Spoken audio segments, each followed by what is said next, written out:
Alrighty, well, I'm going to go ahead and get started with practice for today. Um, and today we are talking about the smartwatch category. So let me go ahead and pull that up real quick. Share the screen and present. Okay, so this is our smartwatch category. It should be the third category in our Boll and consumer judging competition that we've talked about. So we've talked about the first week was fitness centers, the second week was pajama pants, and then last week was just a practice week since I wasn't able to be there.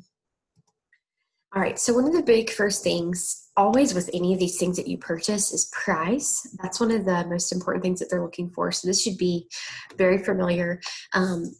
Price is going to depend on, specifically for these smartwatches, price is going to depend on what features you're looking for, and particularly if you want a certain brand.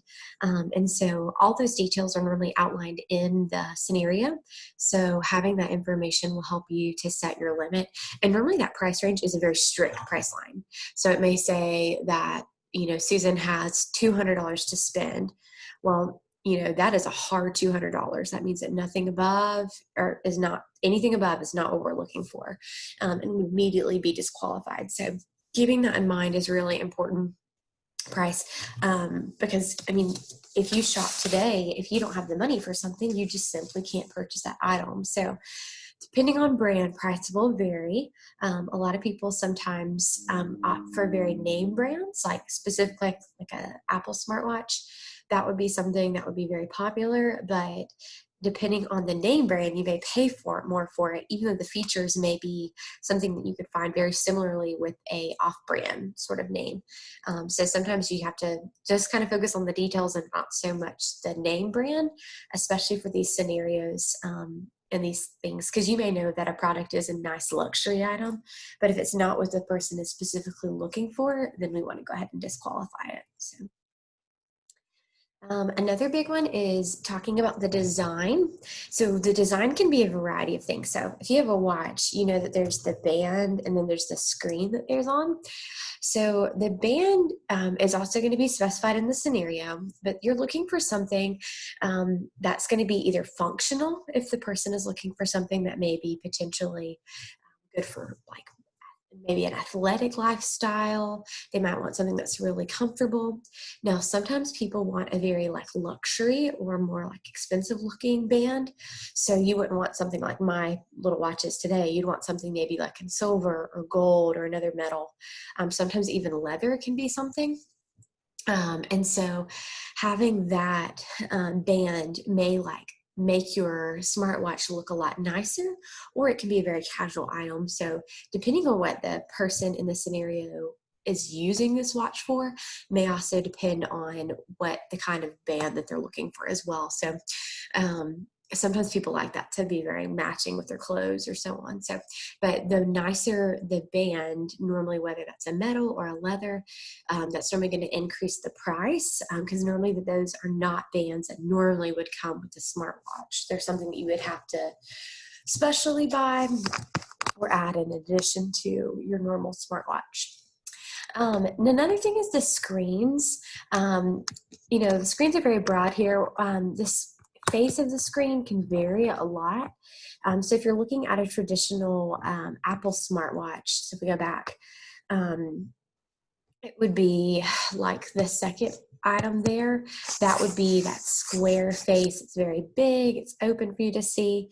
You can navigate really well on that screen versus sometimes if you just want a simple fitness tracker, it might be more like the third picture on there that's very thin, and it may only be able to display maybe steps per day, calories, that sort of thing.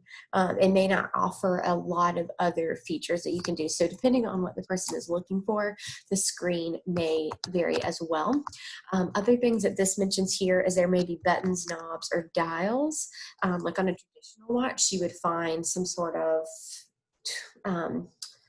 little button or so on to be able to like change features on your watch. Whereas like on a smartwatch, it may have some of those, but most generally have kind of moved away from that, but those are other features you may find on the screen. Some other things that it may consider, battery life is a big one, especially for people on the go. So whether it's like a 24-hour battery life, once a week, or, only going to last a few hours, that's going to really depend, and it's really going to impact what you can use this watch for. Connectivity would be like if it can connect to Wi-Fi and other features. So that may be another consideration that someone has, whether it's something that can automatically connect through Wi-Fi, or if your watch is something that needs to actually be plugged into a device or a computer, or those sort of things to transfer the data that it's collected, or to be updated on features. So that matters. Clock settings or other things. So you may find a traditional analog clock, which would be like the numbers 1, 2, ... 02 to represent 12:02, or you may have like a more traditional watch face where the small and long hands are going to be rotating, and so sort of like in the picture here. So those may be things that matter to the potential client, though a lot of smartwatches today offer both, like you can toggle between, so those are things that you may look out for. Being waterproof is a huge perk for a lot of people with smartwatches, because a lot of watches that you would normally find that are not smartwatches, like say for example mine, a lot of these are waterproof nowadays, which makes them super functional. You can wear them in the shower. You don't have to worry about them getting wet in the rain, or an accident occurring. But waterproof may be something that you're looking for. With any sort of technology, you're probably going to pay a lot more for a waterproof feature versus a non-waterproof, just like with a phone. But it is something is increasingly valuable to customers. Compatibility and synchronization can be something that we'd want to look out for. So this would be like, for an Apple Watch, for example, it's compatible with your smartphone. So anything that you do on here, your smartwatch can also handle as well. So a phone call may be able to link up between the two. But if you were to have one of the simple like bands that were just tracking like steps and so on, that's not probably going to sync up with much other of your devices, and that's going to play into your features a lot. Headphones can be another one. So whether or not you can play music, though most are moving toward a day where you can through Bluetooth and so on. And then some watches, even if they have advanced features, will have like, if you can use the face of it to actually make payments for things. So that can be really handy for people on the go. Now, if your scenario is looking at a student, they may not care for those features as much as an adult would for some of those things. Communication is a big one, especially if you're familiar with the Apple Watches.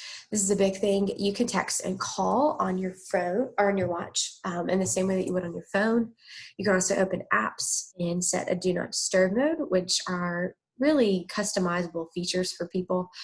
It all depends on what the customer is looking for. So if they're looking for something that's just going to simply track their physical activity, these other features may be bonus things that they don't care about. But if this watch is to serve as more of a functional piece to assist them in their day-to-day lives, the smartwatch that includes some of these things may be increasingly important.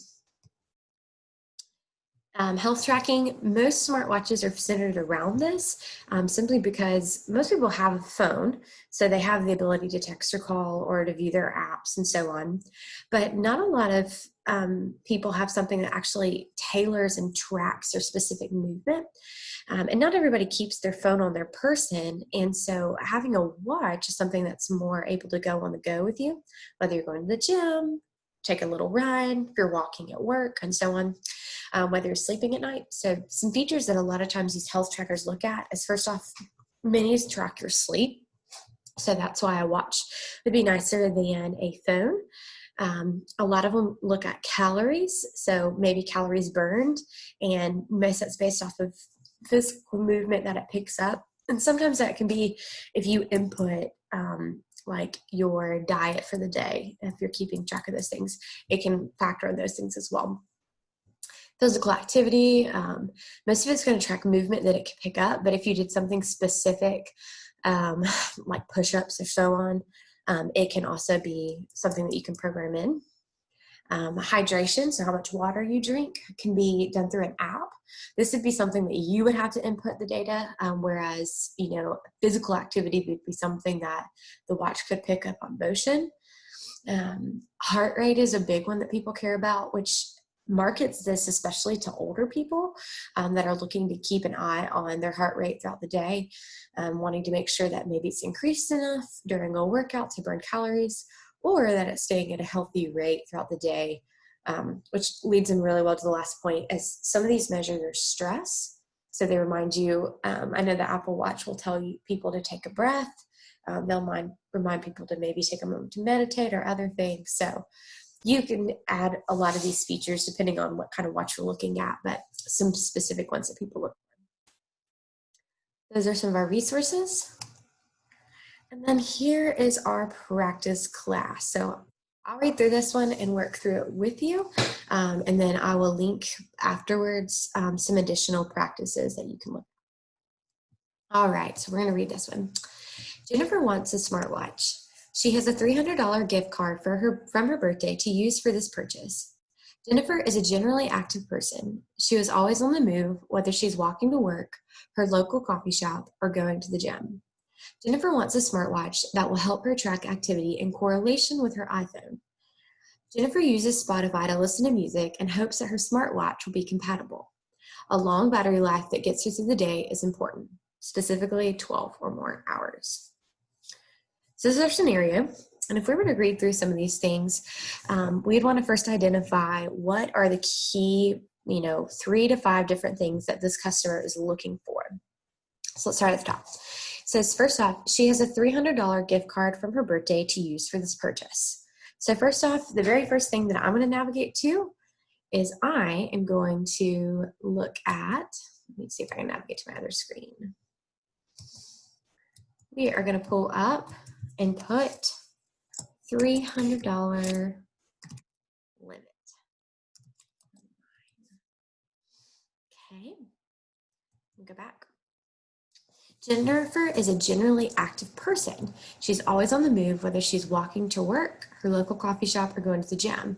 She wants a smartwatch that will help her track activity in correlation with her iPhone. So we are looking for specifically a activity tracker. Let's come back down here. I want to say compatible with iPhone. It's big for us.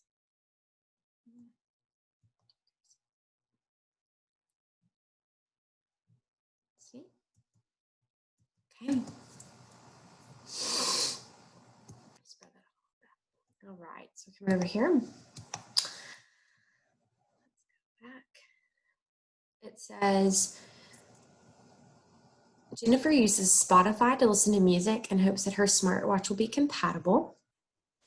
So we're going to go back here. I'm going to mention Spotify. And then last but not least, a long battery life that gets her through the day is important. So I'm going to specifically put 12 plus hours on that battery life. Plus hour battery life. Okay. So these are things that I'm looking at. Now, it did say that she wanted an activity tracker, but since most of these smartwatches do that already, I didn't make a specific category for it. But if you wanted, you can always add another box outside this column. The sheet that they give for the competition has like 4 lines across the top of things to compare. But as we've seen in some situations, some are 3 and then some have maybe more than 3. So you can always make an additional box off to the side. But for this case, I know that it is a health tracker specifically. And so I just have that in the back of my mind as we're looking through. Okay, so I'm going to come back out. I'm going to go through each of these, okay? So the first one is an Apple Watch that we're looking at. The price is $399. GPS and cellular. Says access to all iPhone apps, including Spotify. Has text and calling. Tracks steps and activity. Optical and electrical heart sensors, so it's going to pick up a lot of health things. Syncs wirelessly. Wi-Fi and Bluetooth, 18-hour battery life, and is water resistant. So quite a lot of things here. So I'm gonna go back to my chart and I am gonna put in these things. So I'm gonna first go on to price. I'm gonna put $399. It was compatible with an iPhone, and it was with Spotify, and it had an 18-hour battery life for this one. So for the sake of us, I'm going to go ahead and highlight some of these things. I'm going to make it red because that doesn't meet with one of our requirements, and hopefully visually that'll help me a little bit. Okay. Okay, so let's go back and let's read the second one. Okay. All right, this is a Fitbit Charge 4. It's $149.95. Compatible with iPhone, but not all third-party apps are compatible, so they factor in smart features, including some of the things automatically see Spotify control, so that's helpful. 7-day battery life, which is phenomenal. Exercise features, including all the things listed, customizable touchscreen, and there's some health features that it has as well. So let's see if I can remember all of these. $149.95. It is, come here, yes, and it's at 7 days. That is great. That's awesome. All right, we go back for a third time. All right, this is our third option. This one is $275. Compatible with iPhone for some features, built-in GPS and other trackers. Google Assistant. Listen and download music through Google Play, but it does not allow full use of Spotify. So that one's one that I want to listen to. Battery life is 2 days, and it is waterproof. So I'm going to go here. 275. It was compatible with this. It was not here. So I'm going to say it was a 2 day. I'll come back here. I'm going to put a big red no. Alrighty, so we're going to go to option number 4, which is our last one. And here we go. Very nice looking watch. It's $349. Has sensors for activity, heart rate, Bluetooth, and other Wi-Fi attachments. 18-hour battery life, waterproof, streams and downloads music, and is water resistant. So we come back to our chart. Let's do 349 is I gotta remember on this one, it is an 18-hour sensor. And this one actually didn't specify necessarily that it attaches with iPhones, and so this is one thing that we might need to go back and look at. So I'm actually going to put a question mark there. Change that. We will. Let's see. We'll go back here. The assumption, yes, but at the same time, we don't want to assume. So I'm going to put that one as potentially hazardous. And then our battery life was 18 hours. 18 hours. Okay. So we go back to these things, and we are looking for different sorts of comparisons from here. Okay. First thing, battery life. This whole column is great, so we're going to just totally ignore that. Over here was asking if it was compatible with smartphones. These are all yes. So I'm actually going to go back and double check one last time. I'm actually going to create a category for this right here. I'm going to put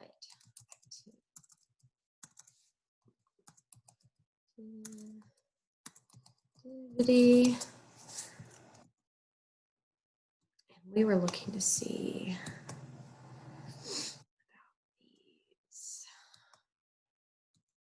Let's look and see these activities and see what we think.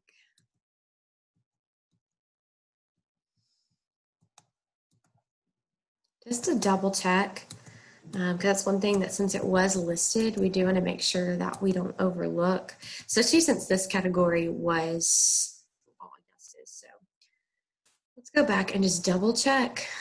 And if they're all yes, then we'll go on. Okay. So this was number 4. So this was yes. It says there was an activity tracker.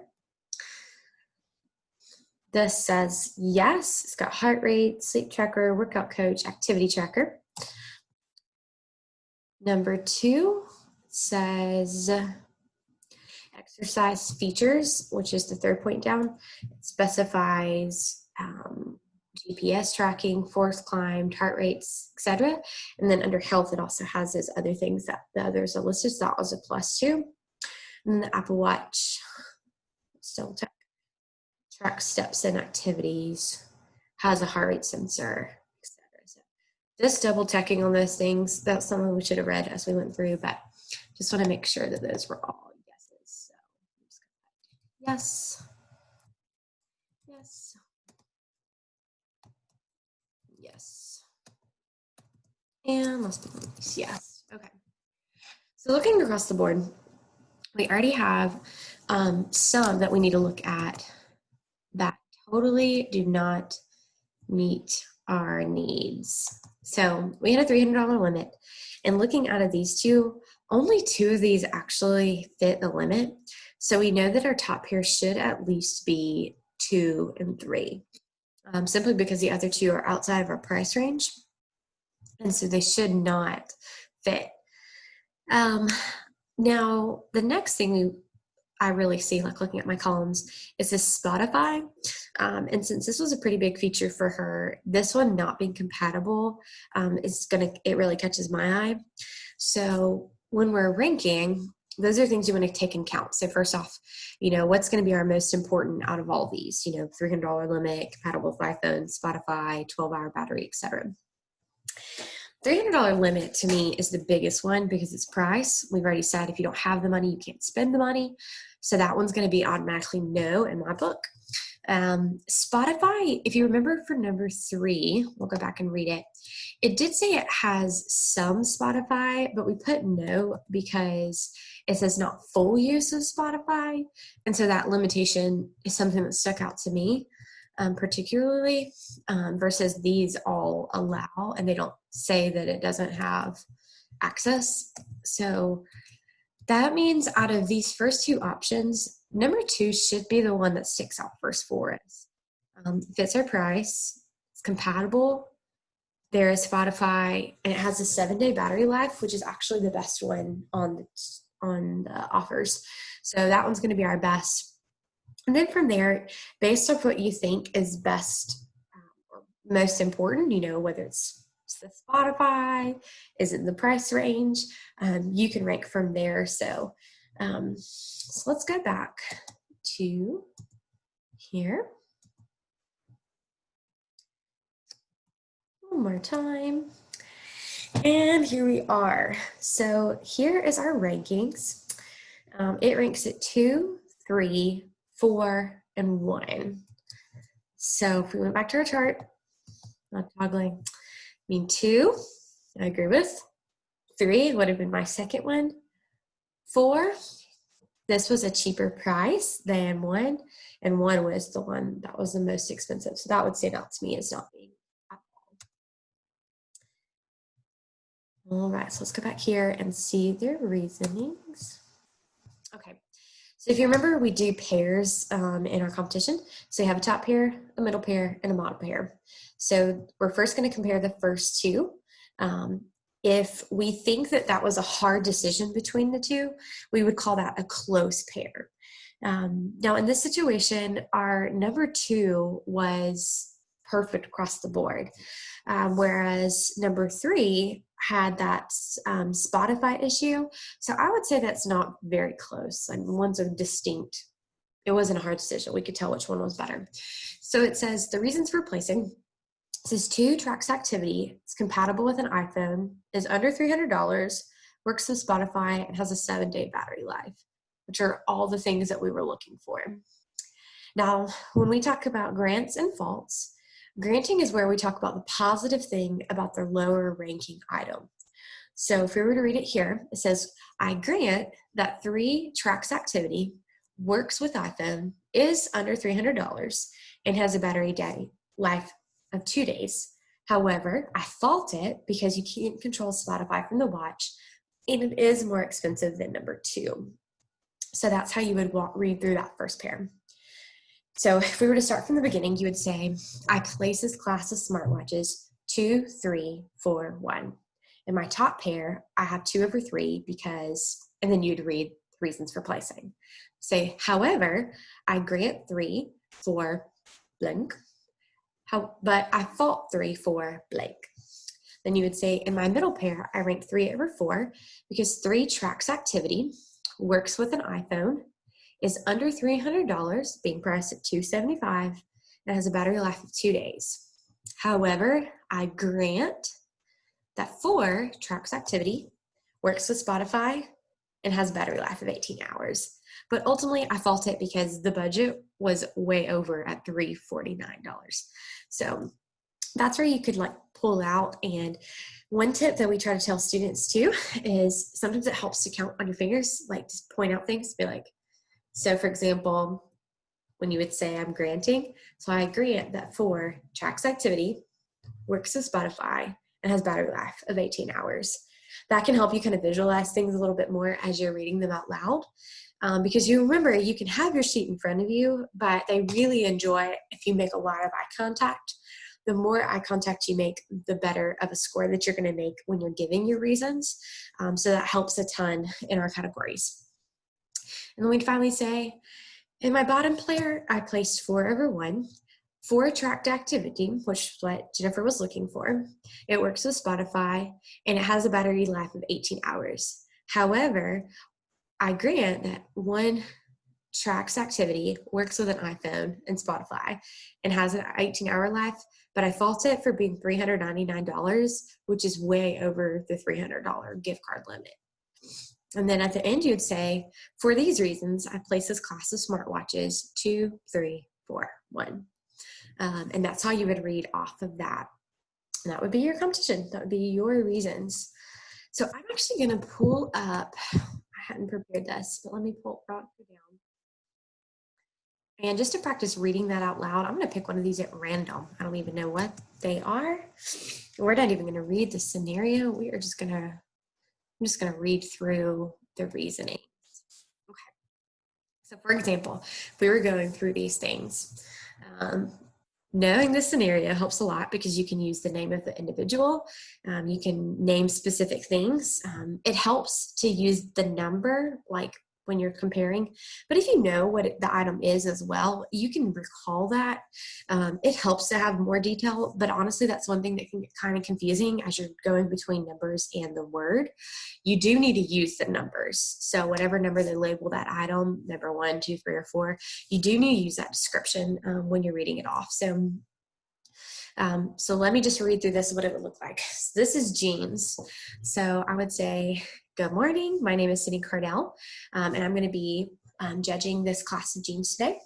You could say, I place this class of jeans 2, 4, 3, 1. In my top pair, I place 2 over 4 because 2 is a skinny dark wash, has a little stretch, being a cotton stretch blend, has no rips or holes, and is under $50. I grant that 4 is skinny style, has no rips or holes, is a cotton blend with stretch, and is under $50, but I fault it for being a light wash, which is not what we were looking for. In my middle pair, I placed 4 over 3 because 4 is skinny style, it has no rips or holes, is a cotton blend with stretch, and is under $50. I grant that 3 is under $50, which is our price range, It does have a cotton blend that has a little stretch and has no rips or holes, but I fault it because it's not a skinny wash and it is not a dark wash either, which is the specifications that we had in our scenario. Last, I placed my bottom pair 3/1. I placed 3/1 because 3 is under $50, has a cotton blend that has a little stretch, and has no rips or holes. I grant that 1 is a cotton blend with a little stretch, which is what we were looking for. However, I fault it for not being a dark wash or a skinny jean and being over budget with rips and holes. For this reason, I place this class of jeans 2, 4, 3, 1. And that would be your competition. So the better you write this chart, the better you can come into giving reasons with more clarity. So when we go to, and you're making your chart like this is what you're going to do for each of your 4 items. So when you get to competition, you're going to have 4 different items placed in front of you of categories. You're going to have 1 in the smartwatches, 1 in the pajama pants, fitness centers, and vending machine snacks. And you're going to get 4 different scenarios with 4 items in each, and you're going to do this chart for each of those. The 4th thing that you judge will be the one that you give reasons on. So you will finish up that session of, judging these items and ranking them. And you are simply going to put the rank in and submit that. That's one part of your score. Now, when you go to reasons, you have 7 minutes for your reasons prep. In your reasons prep, what would be great is to take this chart and convert it into something that looks like this, that has the reasons for placing, the grant, and the fault. It really takes just a second, and you can do little bullet points instead of writing it out in a paragraph. And that, honestly, it would be a lot easier than doing anything else. And that'll help you a lot too, because if you're standing up there reading something, you can look down a lot quicker and move on, versus if you're looking at that big chart and having to interpret things and speak at the same time, it can get a little bit confusing. So using that 7 minutes of reasons prep to change your ranking chart into this reasons for placing, grants, and faults will make it so much easier for giving the actual reasons in front of the judges. So granting, if you remember, is talking about the positive. Faulting is, of course, bringing up the things that are that don't fit with the scenario, that disqualified it. And you're going to go through each of the categories. So top pair, middle pair, bottom pair. Once again, if you have a pair that is very close, so it's hard to distinguish between, you could say in your scenario, I had a close middle pair. So that would be some detail that the judges would like. But sticking to this script will let it be super easy, because you literally go across each box and it's like, okay, these are the things I need to say. It's very clear, very concise, and they move on. The judges are listening for these words. They're looking for eye contact. They're looking for a clear voice. They're looking for this language. So you talking about your pairs, you talking about what you grant and what you fault, and giving good reasons and it being an order. They don't actually care if it's in the right order. You're not being judged in reasons if it's correct. You're being judged off based how well you can give your reasons. So this can be something that can be very helpful. Just practicing that, even if you're the ones that I have emailed back out, that practice that look just like that jean scenario, go through those. And even if you don't want to work through actually like ranking them, just go through and read. The answer is on there in the very last slide. Go on there and just practice reading that out loud in the format that you're supposed to. And that'll help a ton of just getting that repetition down. I know my first few years of judging this team, like it took a lot for me to even understand what they were looking for and how I would even do that, but having that chart helps a ton, and just practicing that makes it foolproof for you. So a lot easier. Okay, well, that's going to be everything. I'm going to link this video and the PowerPoint and the other resources in the email. If you have any questions, you can email me as well. But I hope you have a good week.